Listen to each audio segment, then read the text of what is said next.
בג'פטו תיבנה ובצעצוע עם נשמה.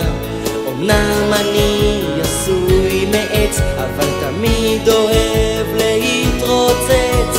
הרפתקאות, חוויות וסכנות קורות לי תמיד במסעות. בסופו של דבר אני אמיתי כי עמוק בתוכי פועם ליבי.